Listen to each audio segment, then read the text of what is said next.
আসসালামু আলাইকুম ওয়া রাহমাতুল্লাহি ওয়া বারাকাতুহু। ইন্নাল হামদালিল্লাহ নাহমাদুহু ওয়া নুসাল্লি আলা রাসূলিহিল কারীম, আম্মা বাদ। আল্লাহ পাকের নিকট লাখো কোটি শুকরিয়া যে মহান আল্লাহ তাআলা আমাদেরকে পবিত্র শুক্রবার জুমার নামাজ আদায় করার জন্য মসজিদে আসার মতো তৌফিক দান করেছেন। এই জন্য মহান আল্লাহর নিকট শুকরিয়া আদায় করি, আলহামদুলিল্লাহ। আজকে মুহররমের শেষ শুক্রবার, মুহররমের 26 তারিখ। এটা একটা সম্মানিত মাস শেষ হয়ে যাচ্ছে।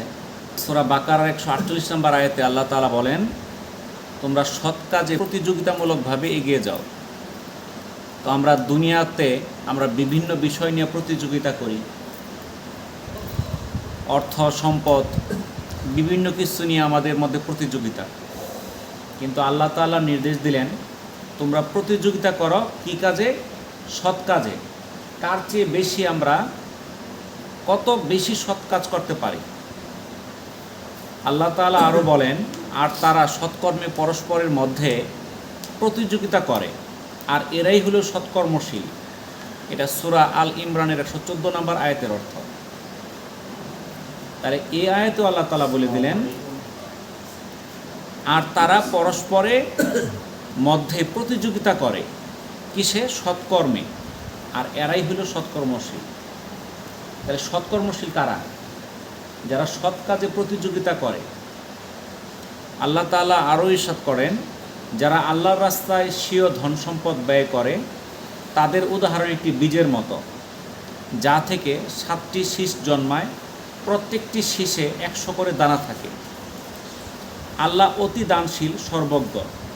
যারা স্বীয় ধন সম্পদ আল্লাহর রাস্তায় ব্যয় করে, এরপর ব্যয় করার পর অনুগ্রহের কথা প্রকাশ করে না এবং কষ্টও দেয় না, তাদের জন্য তাদের পালনকর্তার কাছে রয়েছে পুরস্কার এবং তাদের কোনো আশঙ্কা নেই, তারা চিন্তিতও হবে না। এটা সূরা বাকারার 261 এবং 62 নম্বর আয়াতের অর্থ। তাহলে এই যে আল্লাহর রাস্তায় দান করাকে কিসের সঙ্গে তুলনা করা হয়েছে? একটা বীজের সঙ্গে। যেই বীজটা লাগাইলে একটা গাছ হয়, যেই গাছের মধ্যে 7টা শীষ হয়, যেমন আমরা ধান গাছ লাগাই, একটা মাত্র ধান থেকে একটা চারা হয়ে যায়। এখান থেকে যদি 7টা শীষ হয়, আর প্রতিটা শীষে যদি 100 করে দানা থাকে, তাহলে কয়টা দানা হলো? 700। লাগাইছিলাম কয়টা? একটা। তাহলে একটা থেকে 700। আল্লাহ তাআলা কোরআনে বলে দিলেন, এরকম যারা আল্লাহর রাস্তায় ব্যয় করবে, তাহলে একের বিনিময়ে কত পাবে? 700। আবার ব্যয় করার পর এরা অনুগ্রহের কথা প্রকাশ করে না, মানে গোপন রাখে। আমাদের মধ্যে কেউ কেউ আছে, দান করলে সারা এলাকায় মাইক ফোটায় ফেলে, আজকে আমি এটা দিছি, ওইটা দিছি। এরকম আছে কেউ কেউ, চার দোকানে বৈশাই, আজকে এত লিটার দিলাম, এরকম আলাপ করে, চারদিকে ছড়ায় বেড়ায়। আবার কেউ কেউ আছে, এই দান করে কাউকে কষ্ট দেয়। একজনকে দান করছে, দান করে পোলার কয়, তোর বাপের কুলে এতটি আমি দান করছিলাম নাকি, এরকম খোটা দেয়, আছে না? মানুষের কষ্ট দেয়, দান করে গরিব অসহায়দের সহায়তা করে, কিন্তু সুযোগ পাইলে তাকে কষ্ট দেয়। যদি এরকম না করে, কষ্ট কাউকে না দেয় এবং সে না বইলে বেড়ায়, তাহলে আল্লাহ তাআলা তাদের জন্য বিশেষ পুরস্কারের ঘোষণা রাখছে এবং তাদের কোনো আশঙ্কাও নাই, তারা কোনো চিন্তিতও হবে না যারা আল্লাহর রাস্তায় ব্যয় করবে। আল্লাহ তাআলা বলেন, যারা আল্লাহর রাস্তায় স্বীয় ধন সম্পদ ব্যয় করে আল্লাহর সন্তুষ্টি অর্জনের লক্ষ্যে এবং নিজের মনকে সুদৃঢ় করার জন্য, তাদের উদাহরণ টিলায় অবস্থিত বাগানের ন্যায়, যাতে প্রবল বৃষ্টিপাত হয়, অতঃপর দ্বিগুণ ফসল দান করা হয়। যদি প্রবল বৃষ্টিপাত নাও হয়, তবে হালকা বর্ষণই যথেষ্ট। আল্লাহ তাআলা তোমাদের সৎকর্ম প্রত্যক্ষভাবে যথার্থই প্রত্যক্ষ করেন। এটা সূরা বাকারার 265 নম্বর আয়াতের অর্থ। তাহলে যারা আল্লাহর সন্তুষ্টির জন্য দান করে, তাদের উদাহরণ কাদের নেয়? পাহাড়ে বা টিলায় একটা কি আছে?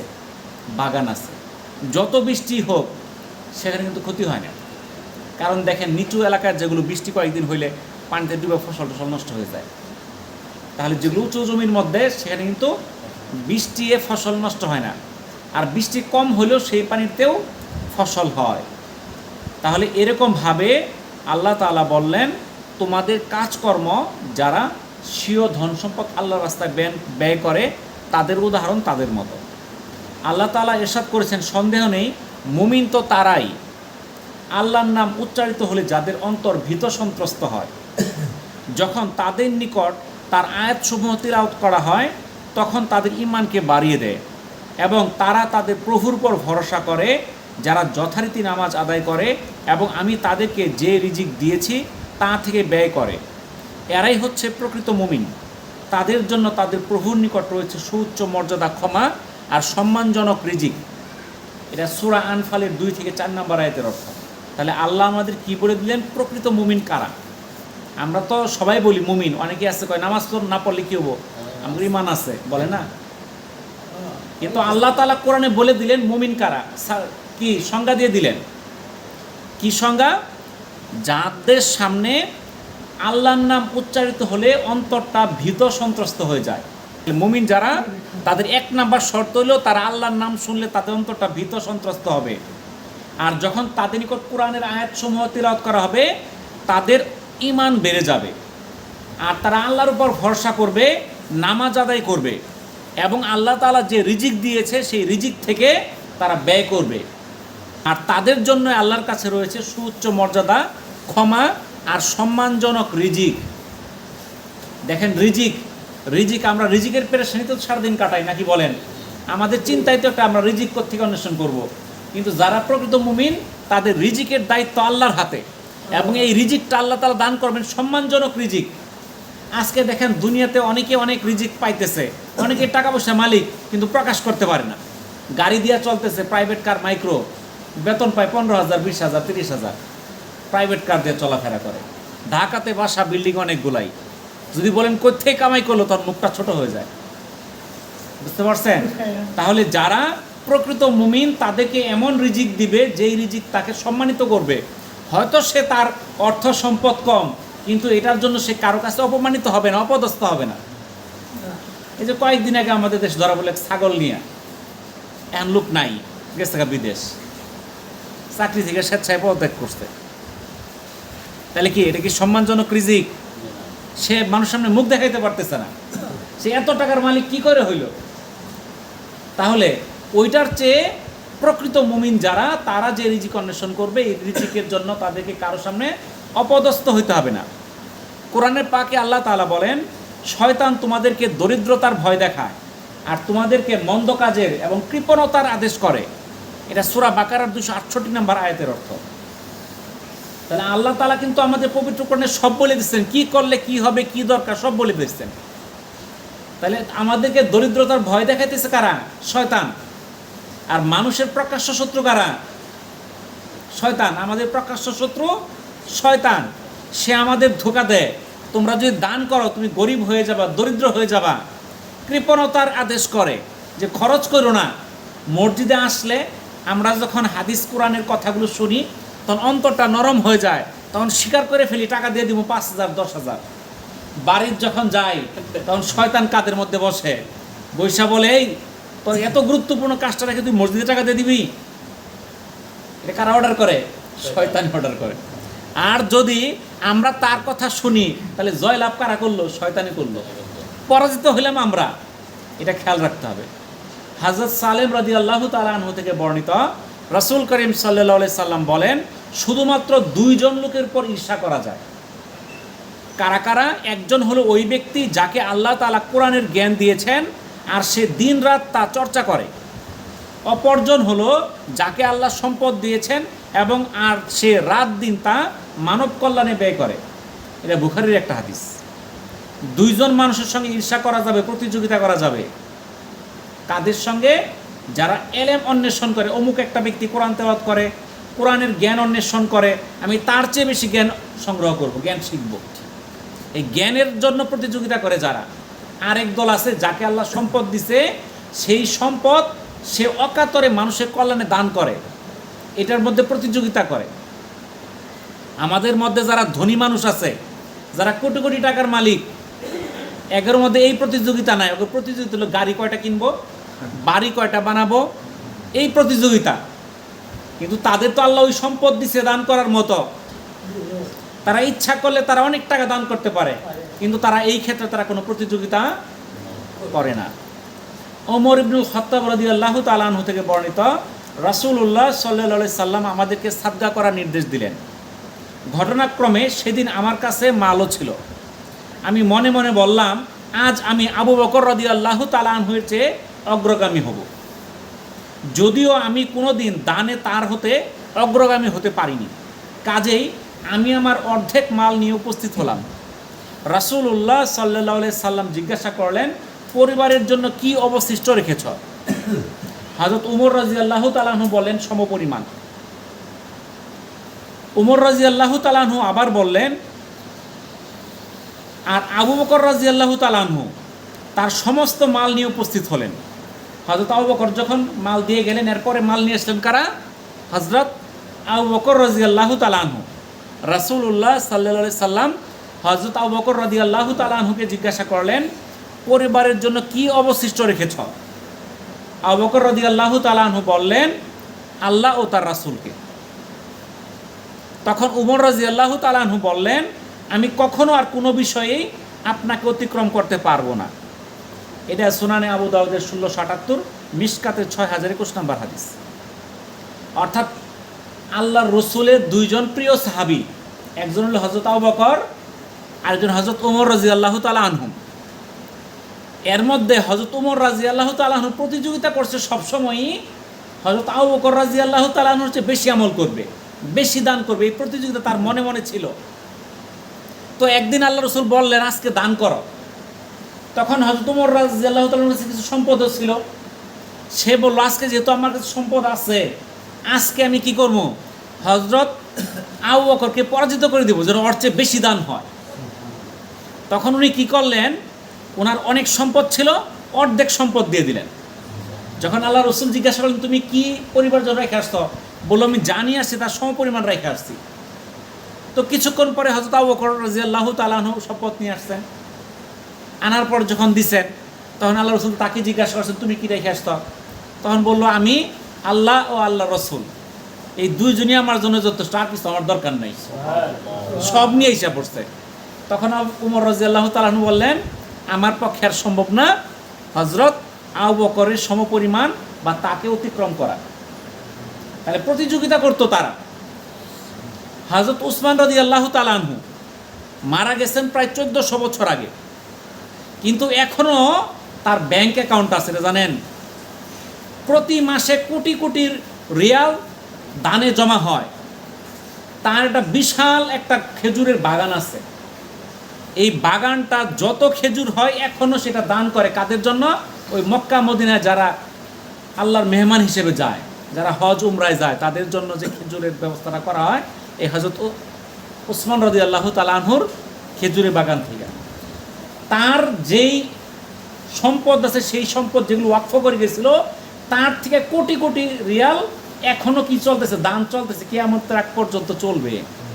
তারা কিভাবে দান করছে আপনি দেখবেন, যে টিভিতে দেখবেন, যারা মক্কাতে গেছেন তারা স্বচক্ষে দেখছেন, বাকিরা টিভিতে দেখা যায়। কাবাগরের সঙ্গে একটা বিশাল বড় বিল্ডিং আছে, নাম আছে ক্লক টাওয়ার, 120 তলা বিল্ডিং।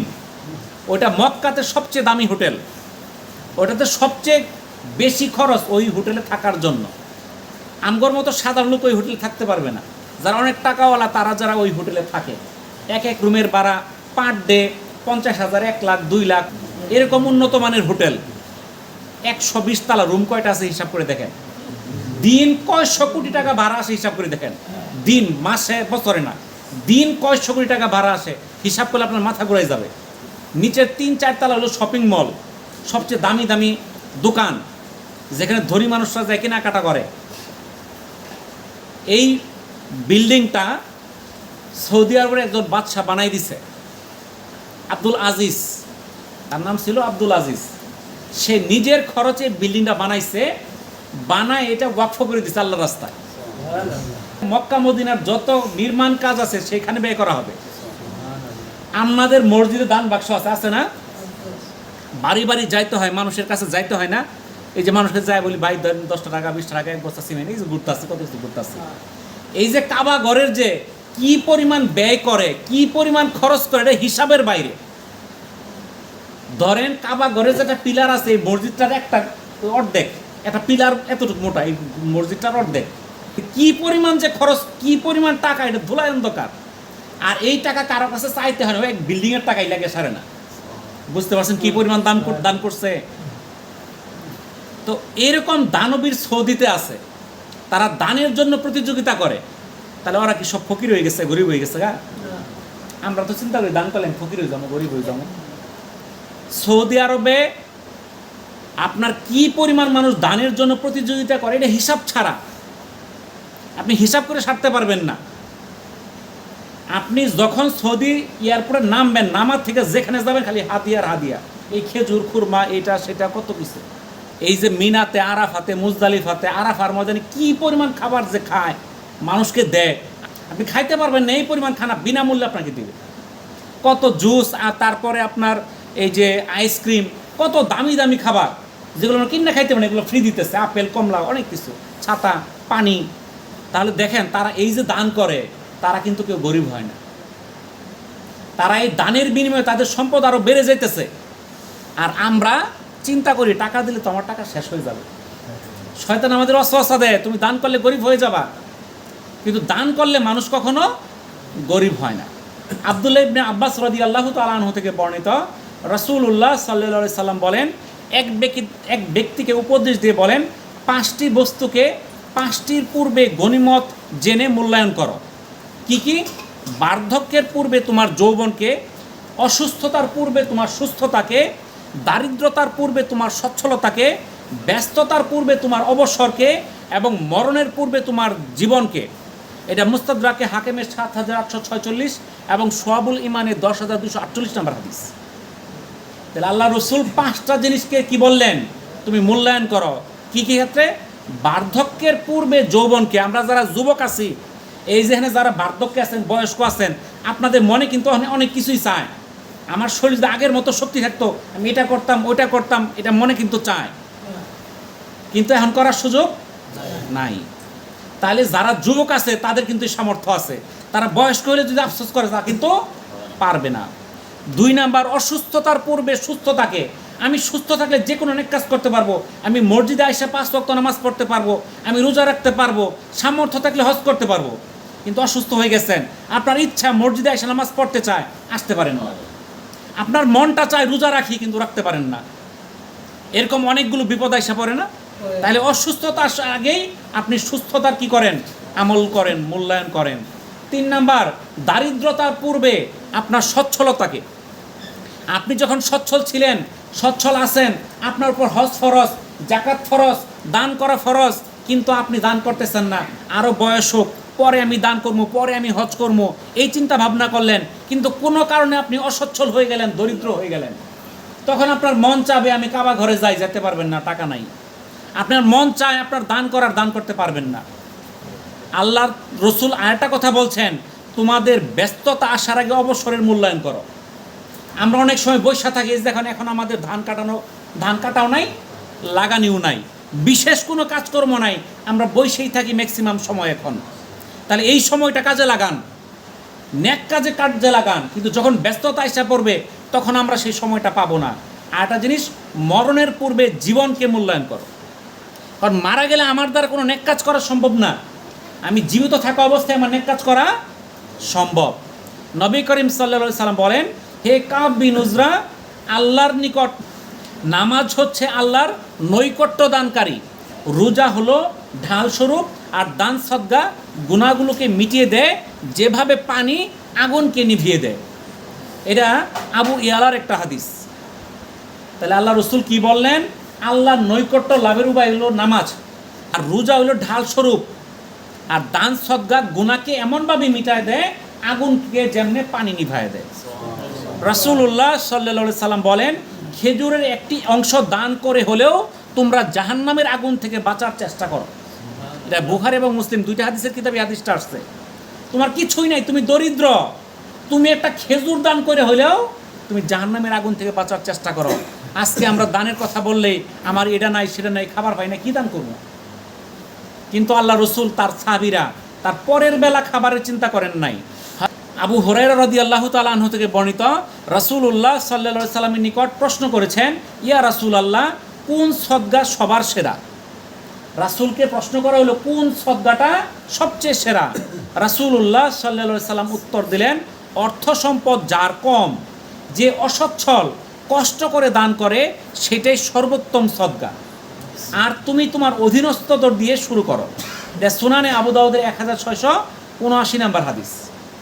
তাহলে যার অর্থ সম্পদ বিশাল আছে সে দান করলে যে নেকি পাবে, যা কম আছে সে দান করলে আরো বেশি নেকি পাবে। সম্পদের কষ্টে আছে, আর্থিকভাবে অসচ্ছল আছে, এরা যে দানটা করে এই দানটাই আল্লাহর কাছে সর্বোত্তম দান। বুঝতে পারলেন?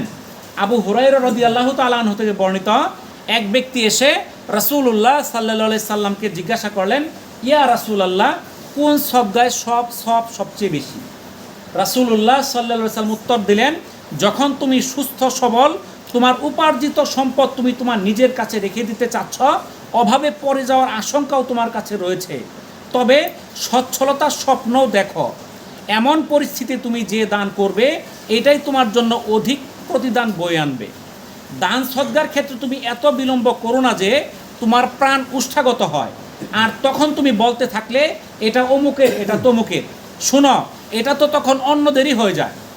এটা সহিহ মুসলিমের 1032 নম্বর হাদিস। এই হাদিসটা ব্যাখ্যাটা হইল, অর্থটা হইল, আল্লাহ রসুলকে সাহাবীরা জিজ্ঞাসা করলো কোন দানটা সবচেয়ে ভালো, কোনটা নেকি, কোনটা আমাদের নেকের পরিমাণ, সবের পরিমাণ সবচেয়ে বেশি। তখন বলল, যখন তোমার শক্তি সাহস আছে, শরীর সতেজ আছে, তুমি উপার্জন করতে পারো, ইচ্ছা করে উপার্জন করে অনেক সম্পদ জমাইতে পারো, এবং ভবিষ্যতের জন্য তুমি চিন্তা করো, আমি যখন বয়স্ক হয়ে যাব আমার জন্য উপার্জন করার সামর্থ্য থাকবে না, তখনকার জন্য কিছু সম্পদ সংগ্রহ করি, এরকম সময় যে দানটা করা হয় এই দানটা হলো সবচেয়ে অধিক প্রতিদান দিবে আল্লাহ তাআলা এর বিনিময়। কারণ দান করতে এত বিলম্ব করো না, আল্লাহ রসুল বলেন এত বিলম্ব করো না যে তোমার প্রাণ উষ্ঠাগত হয়ে যায়, মইরা যায় অবস্থা। আমাদের দেশে কিছু লোক আছে এমন রোগে ধরছে তখন আর বাঁচার উপায় নাই, তখন কয় আমার জমি এনে মসজিদ দিলাম, এনে মাদ্রাসা দিলাম, আমি এটা করলাম সেটা করলাম। সেই দান আল্লাহ পছন্দ করে না। কেন? আল্লাহ রসুল বলেন এটা তো তখন অন্যদের হয়ে যায়। আপনি যখন বিছনায় পড়ে গেছেন, আপনি যখন কামাই রোজগারের ক্ষমতা শেষ, তখন আপনার সম্পদ যদিও আপনার আছে কিন্তু হকদার সন্তান হয়ে গেছে, কারণ তখন আপনি কামাই করতে পারেন না। বুঝতে পারছেন তো? তখন সেই দান করার কারণে আপনার সন্তানের মনে মধ্যে কষ্ট আসে, মনে করে যে আমি সম্পদটা পাইতাম দিয়ে দিল। বুঝতে পারছেন? কিন্তু যখন আপনি কামাই করেন, আপনি যুবক মানুষ, তখন আপনি যদি 10,000, 20,000, 50,000 টাকা দান করেন, আপনার সন্তানের মধ্যে কষ্ট আসবে না, তোমার বাপে কামাই করছে, বাপে দান করছে। কিন্তু যখন বয়স্ক হয়ে গেছে, আপনি দেখছি অনেকে সন্তানে তার বাপকে হজ করতে দেয় নাই, না করছে, আমার সম্পদ ব্যস্ত পাবো না, তার সম্পদ আছে, তার বাপ মানে বাপের ইচ্ছা হজ করতে যাবে কিন্তু সন্তান দিতেছে না, বয়স্ক হয়ে গেছে, কামাই করতে পারে না। তাহলে আল্লাহ রসুল বলে দিলেন ওই প্রাণ উষ্ঠাগত হওয়ার আগেই তুমি কি করো? তুমি দান করো। নবী করিম সাল্লাল্লাহু আলাইহি সাল্লাম বলেন, তোমাদের মধ্যে কেউ যখন কোনো ভালো কাজের সূচনা করে, এরপর তা অন্যদের আমলে পরিণত হয়, এই আমলকারীরা সকলে মিলে যে সওয়াব পাবে এর সমপরিমাণ সওয়াব সূচনাকারীর জন্য লিখে দেওয়া হবে, এতে তাদের বিন্দুমাত্র সওয়াবের পরিমাণও কমানো হবে না। এটা সহিহ মুসলিমের 1017 নম্বর হাদিস। অর্থাৎ ভালো কাজ যদি কেউ শুরু করে দেয়, এরপরে ওই কাজ যত মানুষ করবে সবগুলো মানুষের নেকের একটা অংশ ওই ব্যক্তি পাওয়া যাবে, কিন্তু পরে যারা করছে তাদের সওয়াব কিন্তু কমানো হবে না। রাসূলুল্লাহ সাল্লাল্লাহু আলাইহি সাল্লাম বলেন, দান করে নিজের গুনাহকে মাফ করিয়ে নাও। তিনি বলেন, সদকা গুনাহকে সেইভাবে মিটিয়ে দেয় যেভাবে পানি আগুনকে নিভিয়ে দেয়। নিশ্চয়ই গোপন সদকা রবের কুতকে প্রশমিত করে। গোপন সদকাগুলো আল্লাহর যে রাগ, গুসা, এটাকে প্রশমিত করে দেয়। রাসূলুল্লাহ সাল্লাল্লাহু আলাইহি সাল্লাম বলেন, তোমাদের রোগীদের সদকার মাধ্যমে চিকিৎসা করো। এটা সহিহুল জামির 3358 নম্বর হাদিস। আমরা অসুস্থ হলে দৌড়াই যাই ডাক্তারের কাছে, ডাক্তারের কাছে যাবো বাধা নাই, কিন্তু আপনি দান সদকা করেন, কারণ ডাক্তার আপনাকে নিরাময় দিতে পারবে না যদি আল্লাহ না দেয়। আপনার মনে রাখতে হবে আমাকে শেফা দেওয়ার মালিক একমাত্র আল্লাহ। আমি ডাক্তারের কাছে যাব, ঔষধ খাবো, ঠিক আছে, কিন্তু আল্লাহর কাছে আমার ভরসা রাখতে হবে, আল্লাহর কাছে আমার চাইতে হবে। যদি ডাক্তারের কাছে চিকিৎসা থাকতো তাহলে সবাই ভালো সুস্থ হয়ে আসতো, কোনো জায়গায় কেউ মারা যেত না। তাহলে আল্লাহ রসুল বললেন, তোমরা দান সদকার মাধ্যমে চিকিৎসা করো। কমপক্ষে 70 প্রকার বিপদকে দানের মাধ্যমে প্রতিহত করা হয়। এটা জামেউস সাগীরের 7984 নম্বর হাদিস। কমপক্ষে 70 রকম বিপদ। রাসূলুল্লাহ সাল্লাল্লাহু আলাইহি সাল্লাম বলেন, সদকা করলে কোনো মানুষের সম্পদ কমে না।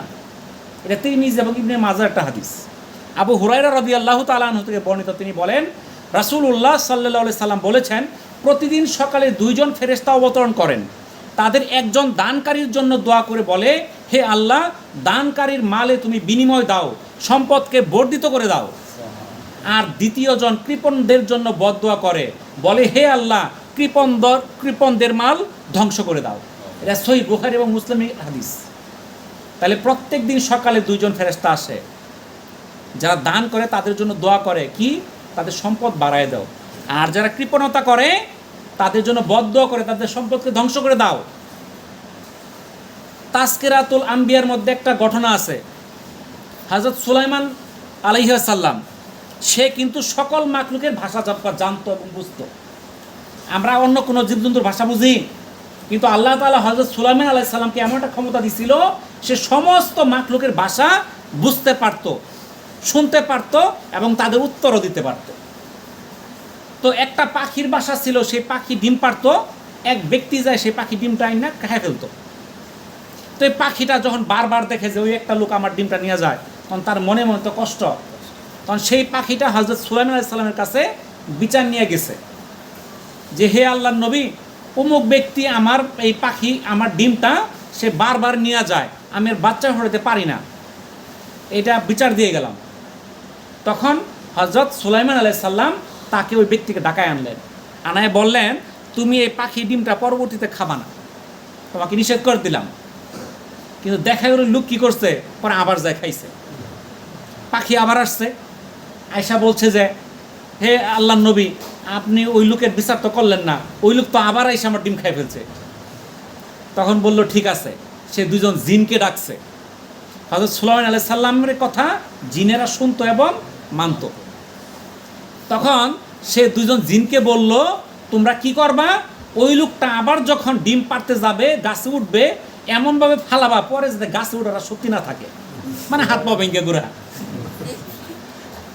তো পরে আরেকদিন ওই লোক গাছে উঠবে, গাছে যাবে ওই ডিম পাড়ার জন্য। সে বুঝছে, সে প্রত্যেক মাসে ডিম পাড়ে বাইরে খায়, জানে কোন সময় ডিমটা পাওয়া যায়।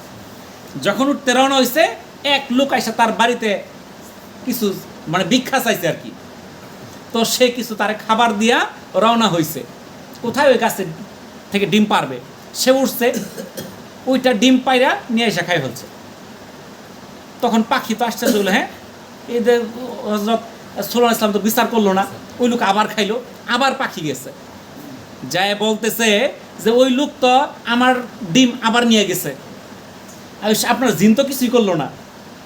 তখন হযরত সুলাইমান আলাইহিস সালাম ওই জিনকে ডাকলো, ডাইকা বললো, তোমার যে অর্ডার করছিলাম ওই গাছে উঠলে ফেলাই দেওয়ার জন্য, তুমি আমার দায়িত্ব পালন করছো?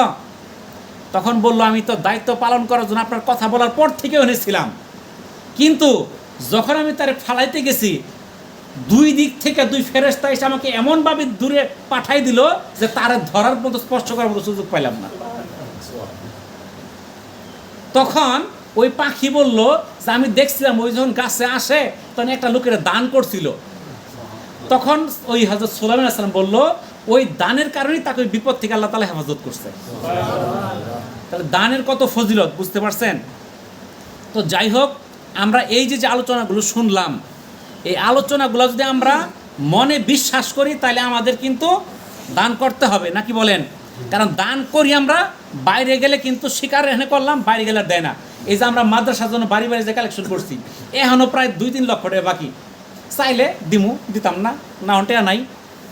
কিন্তু যখন কথা হয়েছে, একটু বুঝাই বলা হয়েছে, সে স্বীকার করছে। কিন্তু পরে শয়তান তার অস্ত্র দিচ্ছে, দেশ না টাকা। তো যাই হোক, এখন আমরা এই যে মসজিদের নির্মাণ কাজের চিন্তা ভাবনা করছি, আমাদের নিয়ত করছি যেহেতু আমরা মসজিদে কাজ করবো, ইনশাল্লাহ কইরে ফেলামো। আপনারা যারা যারা স্বীকার করছেন, আগামী শুক্রবারের মধ্যে মেহরবানি করে আপনারা সবাই টাকা জমা দিয়ে দিবেন। আপনার যে যা স্বীকার করছেন, আপনারা আগামী শুক্রবারের মধ্যে দান করে দিবেন। আমাদের এখানে কমপক্ষে 5 লক্ষ টাকার আমাদের দরকার, ছাদসহ আমাদের ভিতরে টাইলসের কাজটা আর কি। টাইলস এবং ছাদের জন্য আমাদের কমপক্ষে 5 লক্ষ টাকা লাগবে। তো আমরা যা স্বীকার টিকার করছি, এর মধ্যে প্রায় লাখ তিনেকের কাছাকাছি হয়ে যাবে আমাদের ক্যাশ ট্যাশ সব মিল্লা। তাহলে কিন্তু আরও 2 লক্ষ টাকা কিন্তু আমাদের বাইরে কালেকশন করতে হবে। আমরা গেলে বর্তমানে কিন্তু কেউ কারো কাছে মসজিদের জন্য গেলে খালি হাতে ফেরায় না, কম দেখ বেশি দেখ, কেউ না করে না আমি দিব না এটা বলে না। মসজিদ হলো আল্লাহর ঘর, সেই ঘরটা যেন আমার ঘরের চেয়ে সুন্দর থাকে, এটাই হলো আমাদের ইচ্ছা। কি বলেন? এটা আল্লাহ রাজি খুশির জন্য, ব্যক্তির কোনো স্বার্থে না, কাউকে দেখানোর জন্যও না। তো এই জন্য আপনাদের কাছে অনুরোধ রইল, ইনশাল্লাহ আগামী শুক্রবারের মধ্যে আপনারা যা স্বীকার করছেন আপনারা মেহেরবানি করে দিয়ে দিবেন। আমরা কাল পরশুর মধ্যে আমরা ঘর খুলে ফেলবো ইনশাল্লাহ। আল্লাহ তাআলা আমাদেরকে আমল করার তৌফিক দান করুন। আল্লাহ তাআলা আমাদেরকে মসজিদকে সুন্দরভাবে নির্মাণ করার সুযোগ দান করুন। ওয়া আখিরুদ দাওয়ানা আনিল হামদুলিল্লাহি রাব্বিল আলামিন। আসসালামু আলাইকুম ওয়া রাহমাতুল্লাহি ওয়া বারাকাতুহু।